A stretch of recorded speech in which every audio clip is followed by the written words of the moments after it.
I hope the fire marshal's going to be okay. What's happening here? Welcome to Marietta College. On behalf of Marietta College and the Economic Roundtable, I'm Greg Delameester, Professor of Economics and Vice President of Programming of the Economic Roundtable. In partnership with Marietta College, we like to bring our Economic Roundtable speakers for an informal Q&A session with our students generally. You don't look like our students. It's not current students. Okay, but I'm sure we can hook you up if you're interested in taking your classes. Yeah, learning and retirement. I do recognize you, Roger. I'm not alone, my friend. We're not traditional students. That's right, that's right. We're always learning. Absolutely. And a big part of learning is asking questions. We can learn from each other. At Marietta College and the Economic Roundtable, we encourage questions. We encourage a diversity of opinions, positions, and so what we usually do with our speakers that come is targeted towards students. And so part of this is bringing these speakers in is to help our career readiness program. So we ask our speakers to talk a little bit about their career. How did they get to where they are? And some advice for our students. And then I've asked Anne to speak also a little bit about her topic for at the Economic Roundtable tomorrow, the title of her talk there. So after that, after brief remarks, then we open it up to questions. And I'm going to try to moderate one question per person, give other people a chance to ask questions. And nothing's off limits. So Anne, I would like you to tell us about your biography and how you got it. Anne Vogel. Do we have a microphone?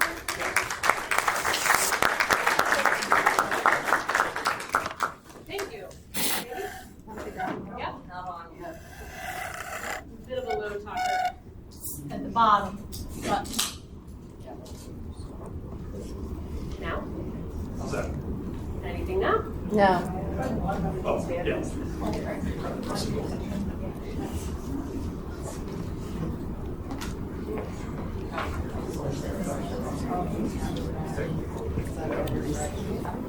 Testing. What a weird introduction. I didn't even put it on it. Just like an incompetent person. I know, like, so strange. I'd be like, sick introduction, bro. And then I'd introduce myself. I'd be like, well, I've got battery. Testing. Memory seems to be good. Okay, the lavalier is working. It was working an hour ago. I don't want to yell. Okay. Loud enough for everybody back there. Testing. I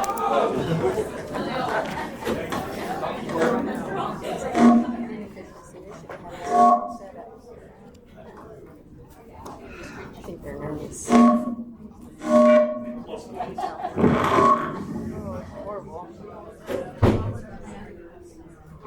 Can you hear me now? Yours is the only one not on. Can you hear me now? Yes.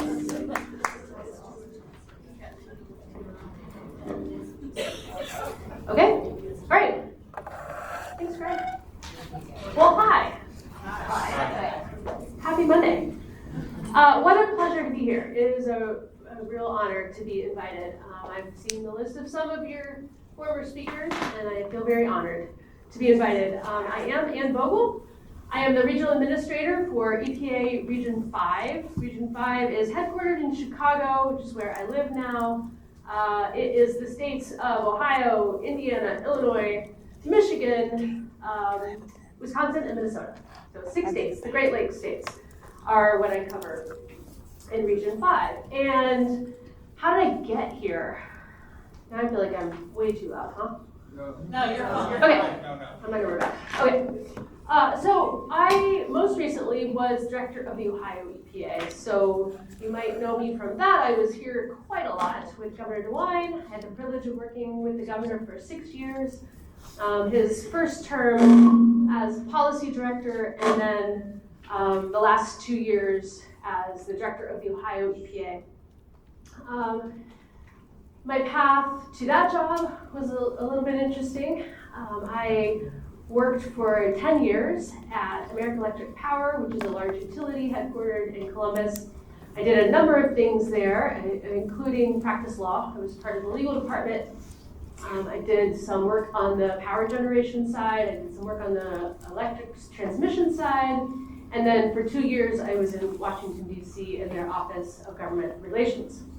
And then when Governor DeWine got elected, I took the opportunity to come back to Ohio, which is where I'm from. Before that, I practiced law for the first 8 years of my career at a firm called Porter Wright. I did corporate litigation and then decided that was not the life for me, and so I went and got an MBA, got another degree so that I could transition into a corporation, into a business. So that was my path to government service. I worked for a judge for a year between the firm and AP, but otherwise I had never worked in public service until I came to work for Governor DeWine in 2019. And I came from corporate world, came to government service, and it was like, this is where it's at. Why did nobody tell me? This is amazing what we get to do here. And in terms of working for somebody as passionate as the governor about Ohio and Ohioans, it was a real privilege to learn from him. And then to be able to work for the EPA, I was 1 month on the job when too far. There was when the train derailed in East Palestine. So I started in January, the train derailed February 3rd. It's not on. No. I didn't. So I learned a lot. I learned a lot about transparency and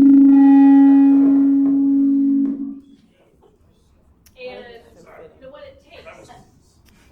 I also learned a lot about what the Ohio EPA did by way of protection. Can you hear me?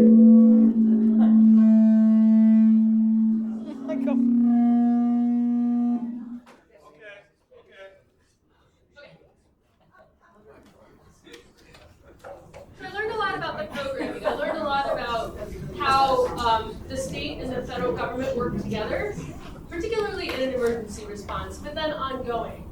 How we ensured the water was clean, how we cleaned the water, how we ensured that the soil was clean through a series of samples, which are ongoing. How we install sentinel wells to make sure that if there is contamination, it never reaches the public water system, for example. So I learned a lot through that experience, which was really difficult for the community, but really we came through it, and I got to know the federal EPA through that experience. So then when Administrator Zeldin was appointed last January, so he's now been on the job for about 16 months. I met him in East Palestine, and then he asked me to come to US EPA Region 5. So that was a year and 2 weeks ago. So I've been in this job for just now over a year. So my advice, we were talking a little bit about this just a minute ago, what advice that I give to students just entering their careers and looking for opportunity. I've had several careers now and several different jobs within each job, and I attribute it to showing up, being willing to learn, being eager to learn from whoever's willing to teach you, and never ever saying no to an opportunity. Even if it looks like it's a step down, I went from just physical space wise, I had a corner office overlooking the Navy Memorial in DC, and I came back to Columbus and I had a cubicle in the middle of the 19th floor with no view, no window. That's life. I mean, that is what you have to be willing to do to keep learning and keep expanding your horizons and keep being willing to contribute to your community and what you do. So that's my path. I'd be more than happy to chat with you about it. One of the things that I got to do in Ohio that I actually miss now is I did teach at Ohio State and was able to teach some undergrad classes in public affairs, school, and negotiations. And so I really love being here. I love meeting all of you and chatting with you. And excited about the programs that you have here at Marietta College. I got to hear about some of the really unique programs that are offered to you here. And so I'm excited for your experience and where your careers, where your degrees are going to take you. It's an exciting time to be getting out of college or learning. What do I do now? Let me talk a little bit about the work of the US EPA and what we're up to in Region 5. So, EPA 101. There's a headquarters office, there's an administrator, his name is Lee Zeldin. He was a congressman from New York, and he is confirmed by the Senate, and so he's been there since last January, I guess. Headquarters then, office in DC, has a lot of program offices. So there's a water program office, an air program office, land. The Superfund people are part of land and emergency management. And then, so there's national program managers. So they all are in DC, and they do the big policy work. So you're hearing about an EPA policy that's coming out of DC. You're hearing about a big change in they're setting policy for PFAS regulation in drinking water. That's coming out of DC. There are 10 regions of the EPA. I'm Region 5, we're the very middle, but it's 1 to 10 across the country. So there are 10 of me across the country, and we implement. We take the laws of the environmental laws of the United States. So primarily that's Clean Air Act, Clean Water Act, Safe Drinking Water Act, TSCA is one of our federal environmental laws, and we implement. A lot of our implementation is actually to the state. So a state like Ohio has primacy for most of the permitting programs, most of the enforcement programs, most of what the federal EPA law, environmental laws do, they delegate to the state. So when I was in the Ohio EPA, we were the delegated authority for permitting, for water discharge, for example. So there are federal laws implemented by states. And the theory there, and it's always been that way, and the theory there is that the people closest to the problem have the best knowledge of the water body, the water quality standards, whatever the case may be. Same with air programs. So permitting for new facilities is all handled by the state of Ohio. We don't do that. So my job is to do the programs that aren't delegated. So there are a few of those. Class 6 permitting, that's a pretty hot topic in this region. That is carbon sequestration.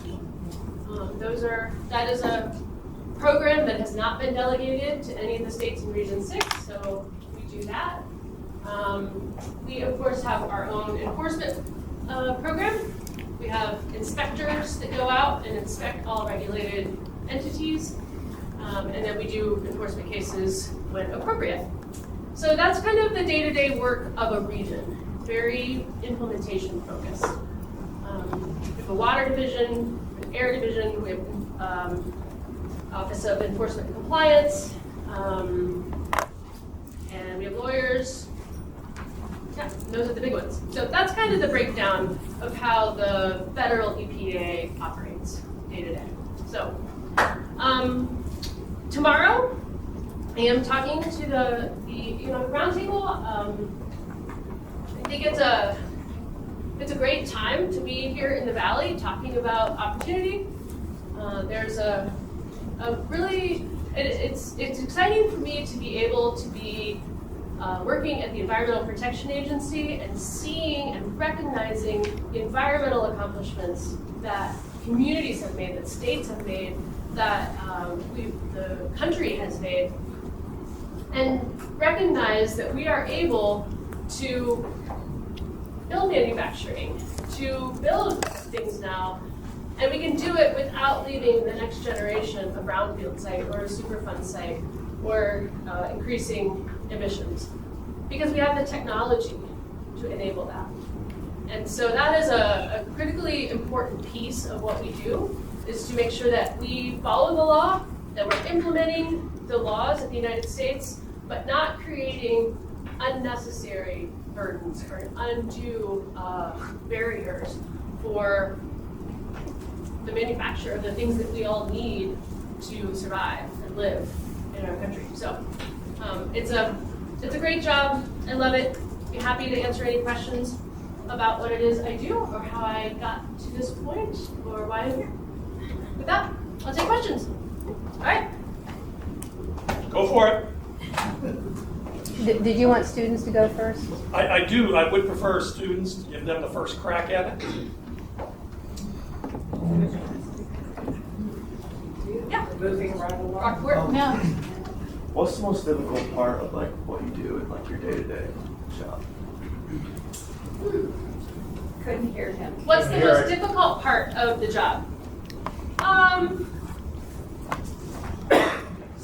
So we're managing a lot of opposing forces at all times. You know, people, whether it's as simple as people want their permits a lot faster than we are able to do the work or can do the work. It's hard to, yes, we're always managing expectations with reality. That is true of so many jobs. But you know what the law allows us to do is different than what a lot of people think we should be doing at the EPA. And so, you know, being transparent, communicating better, this is something that we're working on in Region 5 a lot. And so it's the people management can be the hardest part of the job sometimes, which is to say, we have to be good partners with anybody coming in the front door. They deserve respect, they deserve a return phone call, they deserve to have their emails answered or their letters answered timely. It's not something that we've always done the best at. And so we're working on that. People want answers. And so even if the answer is no, we owe them an answer. And so kind of changing that culture of where the federal government, you bring us your requests and we'll think about it and get back to you later, is a culture that I would like to change. So, yeah. And I think we are. I think we're working on it. Good question. Will you please take 5 minutes and fix the sound system so we can all hear?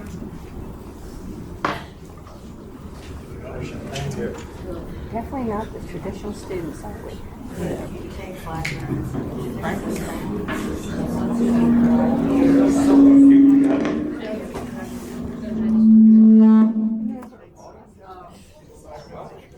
Is there a tech person on the campus that can come and Joy, do you know how to do it? Why don't you go and do it? Want to try this one? He doesn't know what he does.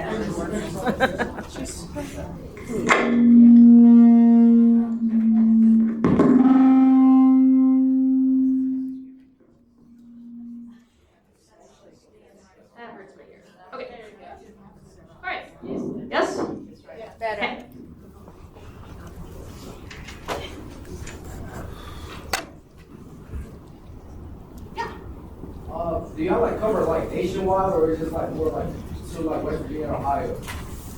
So, She just explained it. I don't think we're on anymore. The EPA is nationwide. There's 10 regions. So West Virginia is actually part of a different region. It's Region 3. And then Region 5 covers the 6 states of the Great Lakes. Yeah, but same laws, just different people doing the paperwork. Yeah, that's what we do. Yeah. You said your background is in law, Yes. and the head of the EPA, you said he's from Newark. Is that Ohio, New Jersey, He's from New York. New York? And what is his background? He's a lawyer. He was a career military. Okay, is there anybody in a top position with a scientific background? Yes. Lots and lots of them. Who would that be? You want me to name them? Well, what positions? Last week they announced the OASIS assistant administrator. Her name is Teresa Fugashi, I think is how you say it. She's a scientist. Environmental scientist. Yes. Okay. And what does she do? This is a lot of questions for one person. But I can list all of the people that work at the EPA, if that would be helpful to you. Yeah. No, I just wanted to know the positions that had scientific backgrounds. Oh yeah. So many. My office of air and radiation, my water director, my Superfund director are all scientists. Okay. Off the top of my head, but I mean most of them are. Okay. Yeah. We'll try to get this temp fixed.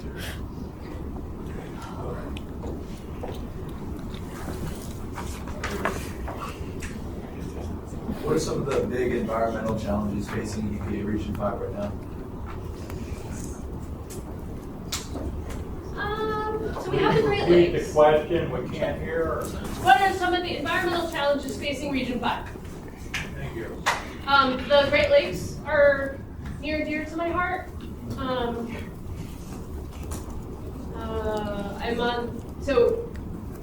We have the Great Lakes National Program Office, which I didn't mention, that also sits in Region 5. We're all pretty familiar with the algal blooms in Lake Erie. So the work of the last, since 96, 30 years, to pick off areas of concern. So we know exactly where the problems are affecting the Great Lakes.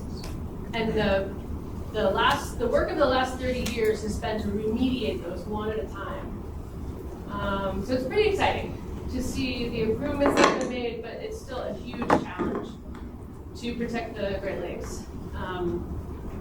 When I was in Ohio, I was also on Orsanco, the Ohio River Sanitation Commission. Thank you, ma'am. And so protecting all of our lakes and rivers is hugely important and huge. The microphone works so when people talk. It's a very, it can be very site specific to where there are the most contaminated water bodies in Region 5. I think one of the biggest challenges of our lifetime will be PFAS contamination. It's moved over, before my lifetime, before it was TCE or PCBs, or there's always been some, great next contaminant that we find that we have to figure out with our best science how to remediate it. And so, PFAS is particularly challenging because it's across media. It's in water, it's in soil, it's in air, it's everywhere. And so the science is coming online to destroy it or to break down the chains of PFAS is exciting, but I think we're a long way from being able to get rid of it. And so figuring out how to be protective of human health and the environment in the meantime, before we know how to destroy PFAS, is probably one of the biggest challenges facing not just Region 5, but everywhere. Thank you. Where does, or how, or do does the EPA and the various states' DNRs work together? I mean, do they work together? Do they each have their own areas that they're responsible for? Do they cooperate in those areas? Because like, you know, Cuyahoga Burns, who was the, of course that's before everybody got into this, but who would that be responsible for that? Ohio DNR, EPA, both of them? What's the dividing line of who's responsible for this and who's responsible for that? The Ohio River, oh, no, that doesn't count. Ohio belongs to West Virginia here. The Muskingum River, who's responsible for the cleanliness of the Muskingum River? Ohio EPA, federal EPA, ODNR. So if you're just talking about water quality standards, it's Ohio EPA. Yeah. I mean, the answer is, as you might imagine, it depends on the state and it's very case specific. But Muskingum River, water quality, that's Ohio EPA. Can you give a working definition on navigable waters? I can't. We haven't put it out yet. WOTUS is still under review. Soon. I'm told soon. Yes. Is the EPA federal, regional, or state? Do they ever get involved in grant money for community efforts, or are they strictly litigators and permitters? I'll speak for US EPA. We do a lot of grants. I have a list. Actually, they gave me a list of all the brownfield dollars that have come to this region in Ohio. I don't think I heard that question. The question was whether we do any grants. The question was about grant funding and whether federal or state does grants, and the answer is yes. We do lots and lots and lots of them. Whether it's for wastewater infrastructure, drinking water infrastructure, there are grant programs for all of those. I know very well that Washington County gets a lot of grant funding. I was here to announce a lot of them. I can't do this. And so, but yes, there's a lot of grant programs that help communities with infrastructure. But on the brownfield side, a lot of brownfield assessment money that goes into the first phase of what's here and what needs cleaned up so that we can turn this into something productive for the community. It's one of my favorite programs. Yeah. Okay. Hey, it works. I just want to tell you, I appreciate you being here, and thank you for coming, and thank you for hosting this. And we don't want you to feel like you're in the lion's den. We are a community that's under siege with injection wells. I don't know, have you been told about that? With the injection wells? I mean, I've lived in Ohio my whole life. Okay. I know about it. it. Then you know about it. Yes. Well, we recently have become #1 out of 88 counties with the amount of radioactive waste that is coming here out of all the counties in Ohio. And we have decided we don't like it. And we are showing up in numbers of 300, 200. We have experts coming and talking, and we cannot get anybody to listen to us. And I think that's why we're here tonight, not to jump on you, not to be rude to you, just to explain to you that we have a serious problem here and we need help. And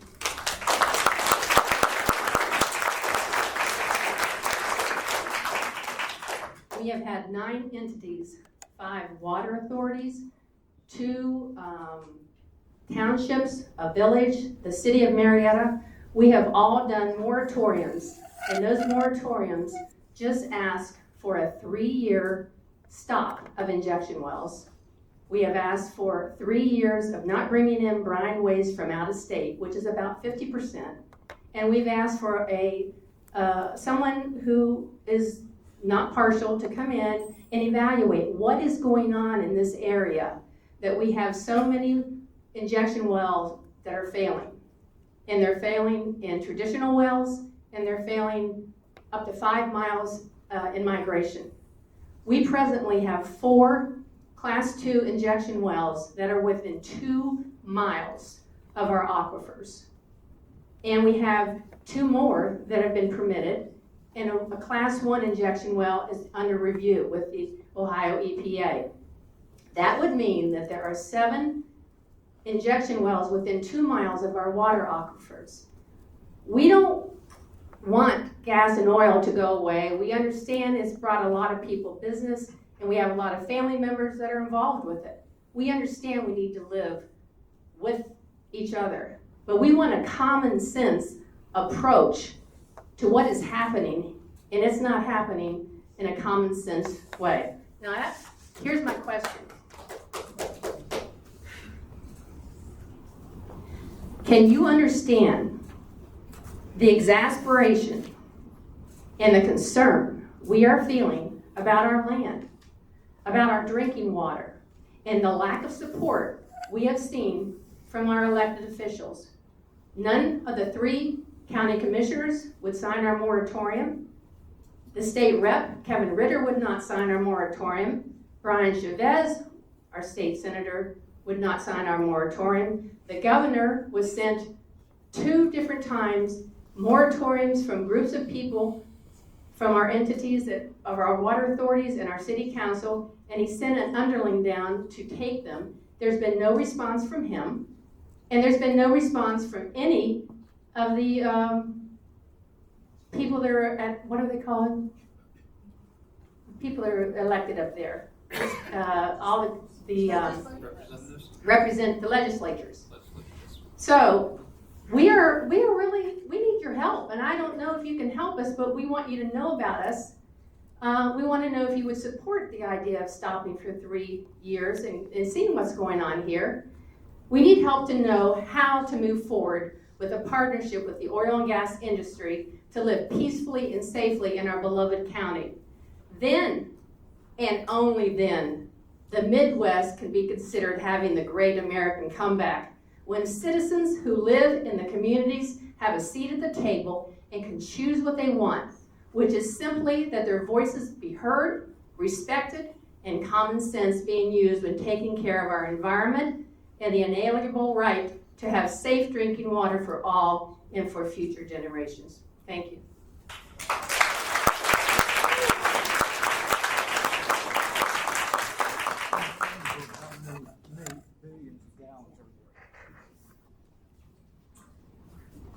I'll answer your question, which is to say yes, of course, I can understand.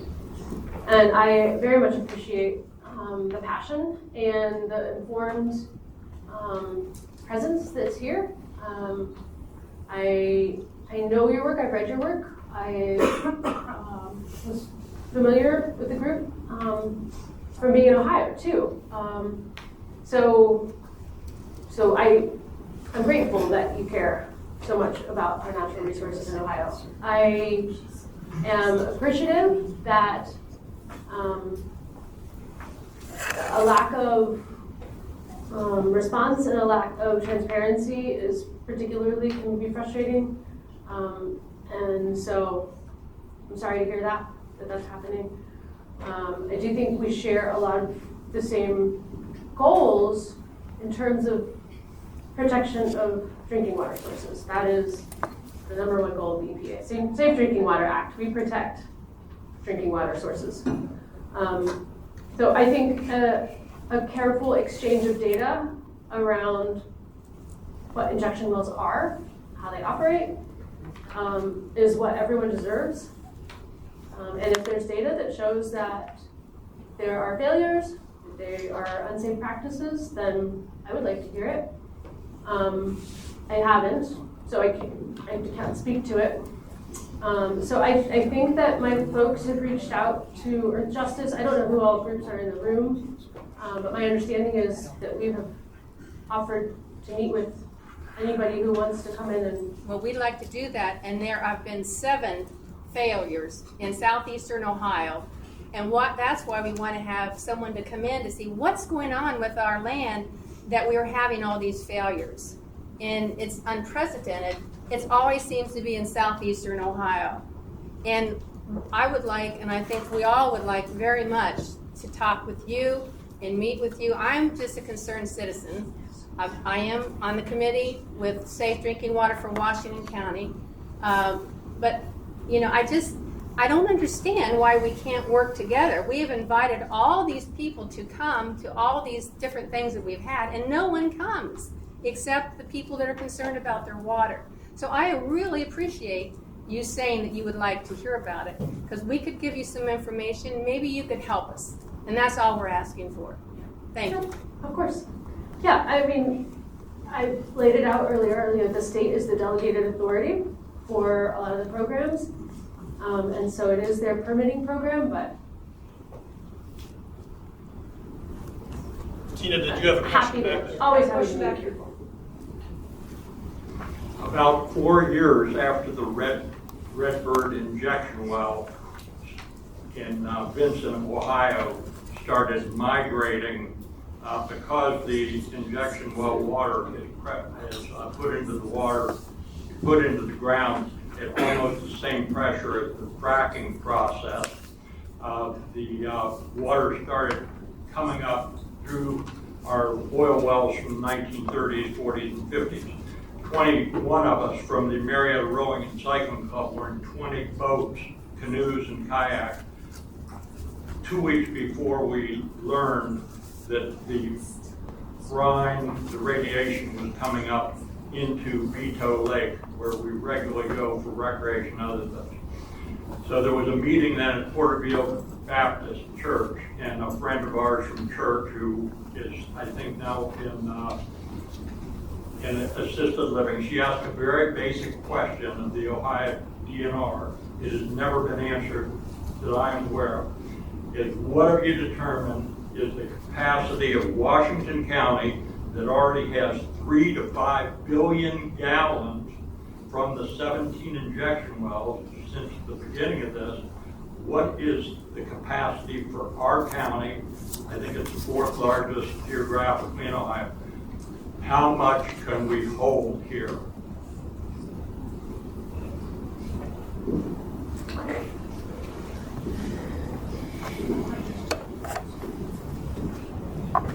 We'd really appreciate help, because the answer is not coming 2 years. What is the capacity? Okay. An answer. I don't know. I don't have any way of knowing. And nobody does know that. Yeah, We're that's right. still doing it. Good question down here. Well, mine's more of a comment. I've lived here, I was a student here in another century, but I've lived here as a resident for the last 11 years. And in that entire time, our wastewater treatment plant cannot get certified. It's still not certified since 1934. And on top of that, we have one of the highest rates of type of cancer called GIST, G-I-S-T, of anywhere in the United States. And we also have a very unusually high incidence of non-Hodgkin's lymphoma. So I believe it doesn't take a genius to make that mental jump. But if you've got people who have medical degrees and public health degrees working in the EPA, then somebody should have woken up by now.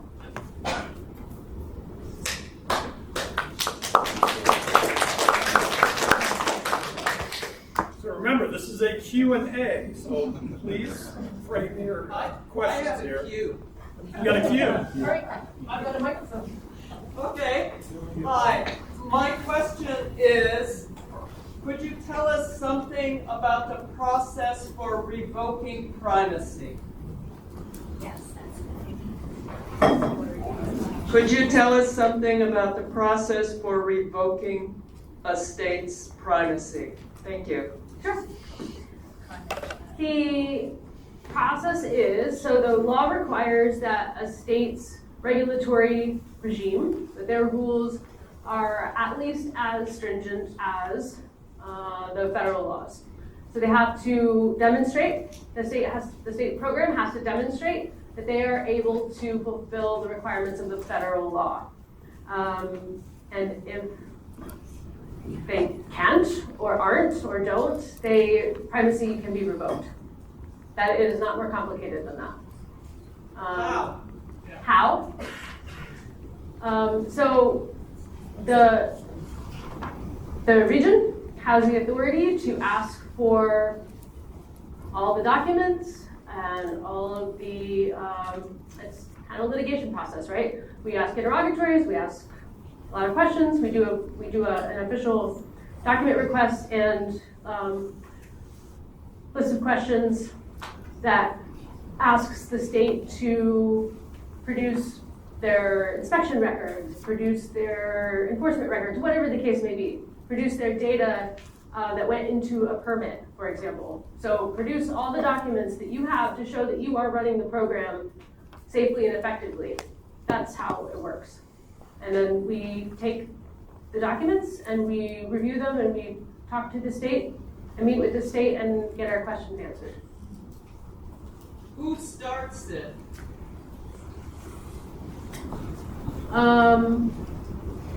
Who starts this? The region, the EPA, starts the process by asking the state the questions. Thank you. Mm-hmm. Do any students have a question? Yeah. Is there one thing you would change or do differently from the beginning? This is Allie, she's a softball player. Is there one thing you would change or do differently from the beginning of your career to now?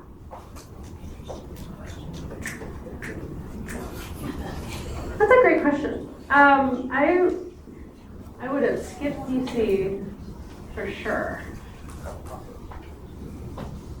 Nobody repeat that. I felt like the federal process was so slow. I accomplished nothing in 2 years. And then when I came back, I would have gone into public service earlier if I had known how great it is. Yeah. I think a lot of students don't know. A lot of people sleep on public service. They don't know. I mean, we're talking about wastewater. We're talking about drinking water. Like, your drinking water operators here in Marietta are awesome. Like, those are great jobs. They're amazing people doing really complex science.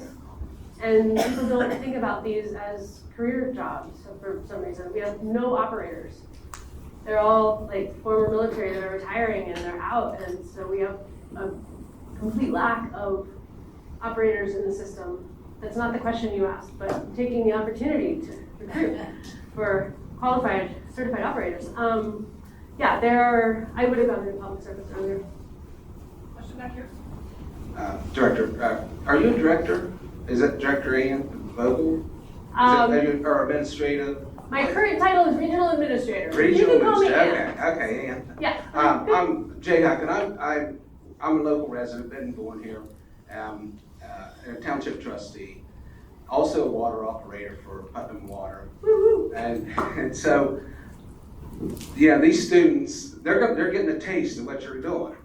Okay, because if they try to go down your path, you're under fire all the time, right? You're going to make somebody mad.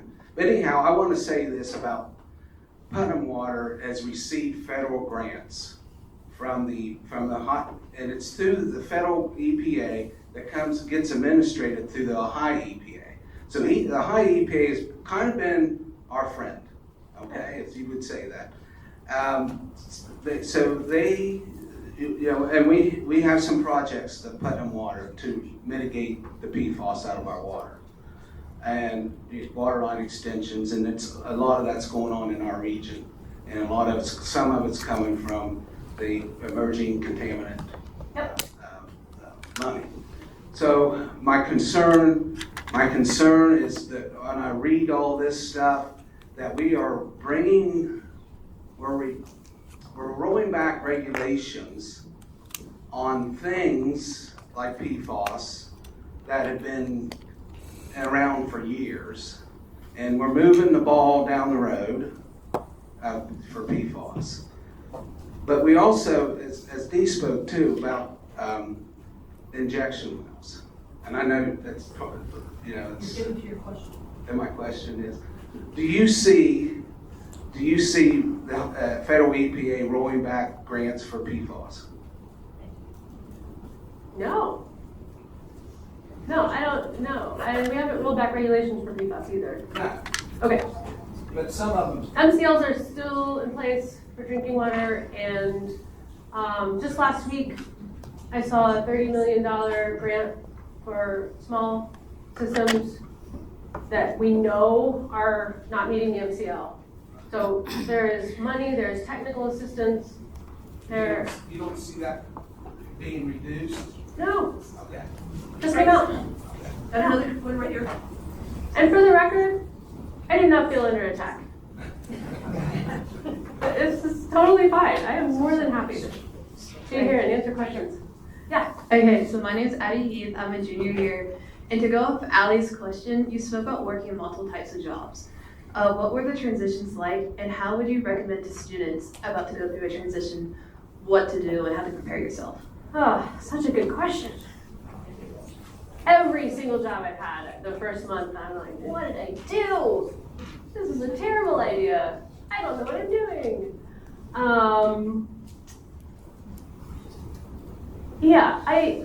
So the beauty of having different experience, there's a lot of value in having a job for 30 years, sticking with it, being the expert. That is an amazing thing, and you can still do it. That was not my path, but I feel very strongly that every single job I had built on the last one. And so my advice is like, don't think, oh, my litigation practice doesn't have anything to, was not environmental, and so I don't know anything. No, it all builds. And so I'd say, like, value every experience you have. Find some value in it.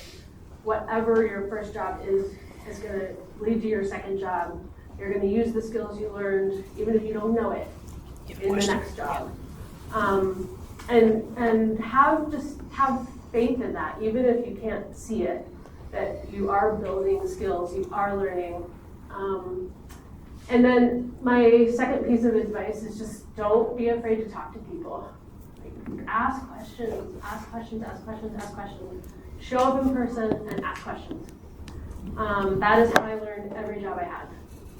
I am not embarrassed. I still ask lots of questions because you can't know everything. Especially as you transition into new jobs, and people want to help, particularly people who are proud of their work and they're experts, and so they want to share their experience with you. So yeah, those are two. Hi. So as Dee and others mentioned, the injection well issue is a hot topic here.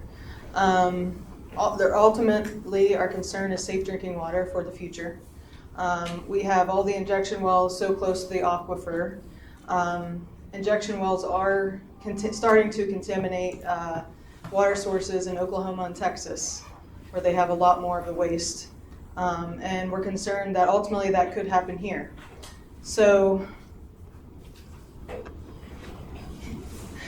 my question is, if that were to happen, how could that affect the economy here?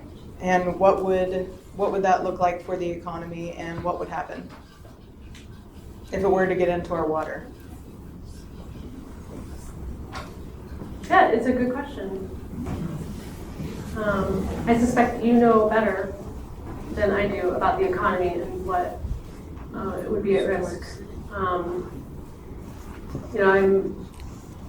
I am aware from my last job that Marietta is doing a good job of dealing with the drinking water side, and treatment is an option. I think it's in construction right now, as far as I know. And I think we have to take the technologies that are available to us. We aren't going to be able to dig our way out of the PFAS contamination in the country that is everywhere. So yeah, it's a good question. I can't speak to what the economic impacts might be, but yeah.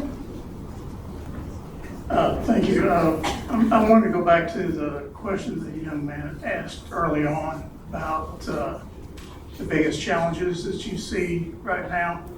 And one of the things that I was kind of surprised I didn't hear from you.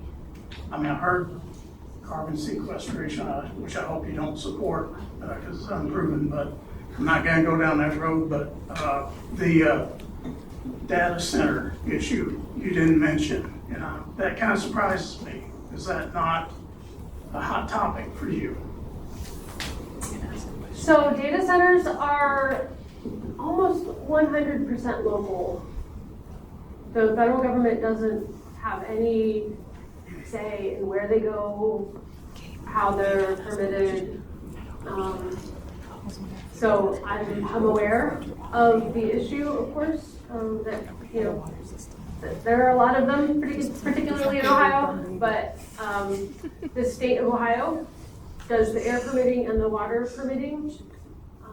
Something that I'm very proud of and that we do a lot of in Ohio is water reuse infrastructure to make sure that that data centers use water in a closed loop, and so that we don't have discharges, for example. Making sure that that technology is available is something that we can be helpful with on the science side. But from a permitting perspective, it is not something that we deal with in Region 5. Does that make sense? Hi, my name's Hillary. Thank you for coming and answering the questions. I had a quick question going off Linda's question where she talked about challenging primacy and how you said the EPA district can challenge the, if I'm saying the correct word, primacy of ODNR, how they can, you know, control the injection wells. If how to enact that, you said, would the citizens have to, if we get together information and send it to you via email, would you be willing to engage with that to look at it? Or I guess what is there a process, you know, to kind of raise a bell and say, hey, we as citizens are concerned about this, will you take a look? I'm just not sure that route of how do we make you aware of that issue? Thank you. So I'm aware that there was a petition filed in 2022, I think. Anyone confirm, deny? Petition Yes? about? Okay. On DNR primacy. Okay. So I do think it's already in our shop, and we have asked questions. So I think it's happening. We got a question here. Hello, my name's Kate. I was wondering if you knew if there was any way to get radioactive contaminants out of the water, or if the federal EPA was using any biotic remediation strategies to get those contaminants out of the water. I'm not aware of any, which doesn't mean no, but I'm not aware of any. Are you? No, that's what I was asking, but that's Yeah. okay. I'm not aware of any technology that we're using. So if there is already a challenge to the ONR, am I getting my words? Yes, thank you. If there's already one, is that a public record that people can look at? Yes. And how would one go about that? I don't know the answer to that. I'm sorry. I know that Earth Justice submitted it, and the division has been asking questions and following up. But I suspect if you Google it, it comes up. Yeah. Sorry. I would guess that there are people in this room that were part of that petition, but I don't know that that's the case. Yeah. Sorry. My name's Sophie. I'm a junior here at Marietta. Hi, Sophie. This is about your career path. You obviously have had like a lot of different jobs, and you talked about like walking into the opportunity and the open door. How do you know if you're making the right choice? I don't think you do. Yeah, I don't think you necessarily do until you look back.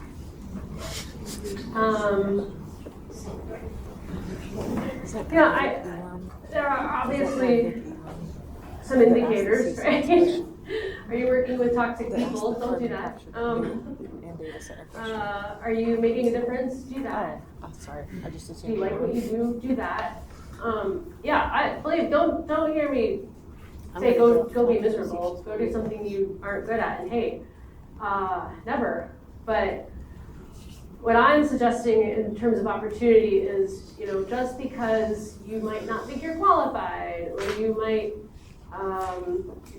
might think it's a slight step back in your career, I would say don't let that keep you from walking through the door of opportunity. But, and it's like getting your hair cut. It'll grow back. You made the wrong decision. You can get a new job. Life is short, but again, even if you made the wrong decision, you're going to learn something, get some value out of it, and take it to the next place.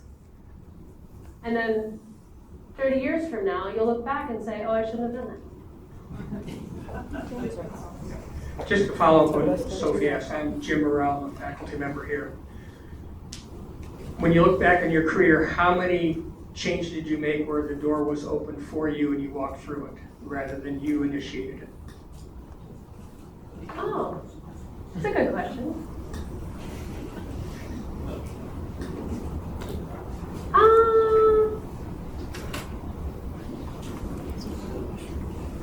Maybe we'll say 70-30. 70 I initiated, 30 right place, right time. But you've done the work to be in the right place at the right time, too. So, mostly initiated, or, you put the work in. Yeah. We probably got time for about a couple more questions here.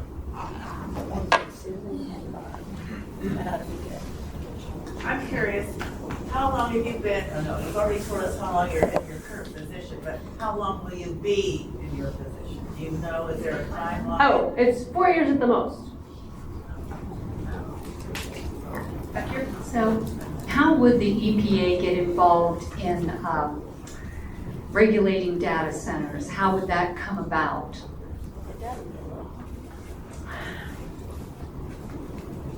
Yeah, there'd have to be a law. Thank you. Good answer. What was the answer? There would have to be a law that gave it to the EPA, that gave some authority to the EPA to regulate.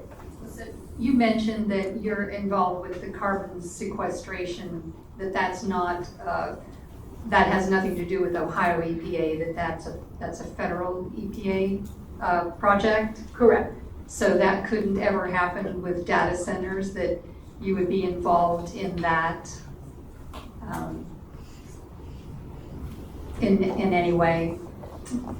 The permits that data centers need are water and air, maybe water if they're discharging or taking, and air, which air is fully delegated to the state. Class 6 is different because it's not delegated. It's an existing program under the law, but it's not delegated. So I don't see, and I can't think of any regulations that would be specific to the federal government for data centers. And of course, like the siting and the zoning are even more local than state, much less federal. So yeah, it would have to be a law. The one right here. Thank you. Susan Vessels. I'm with the city of Marietta in 2024. Can't hear you. Can you be louder? Closer to your mouth, Susan. In 2024, the city was awarded approximately $10 million to go toward the construction of our water plant, which is expected to be completed this fall. It's a $42 million project. It's reverse osmosis, and it will be able to. And the water plant will be able to remove PFAS and PFOA. And, I didn't understand, maybe I still don't, why the city received, I think out of the amount of money, I think there was $14 million that was given from the state that particular year. The city got $10 million.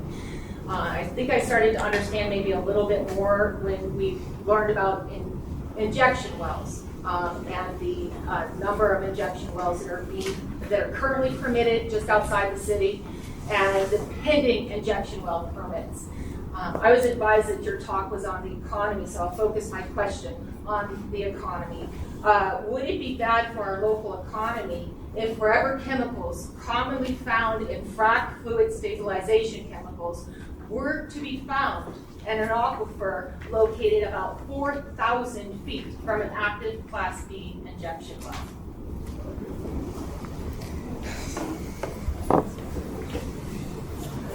Yeah, I think I answered that earlier. I don't have I don't know the local economy and what it would mean for the local economy. I'm sorry, I don't have a response.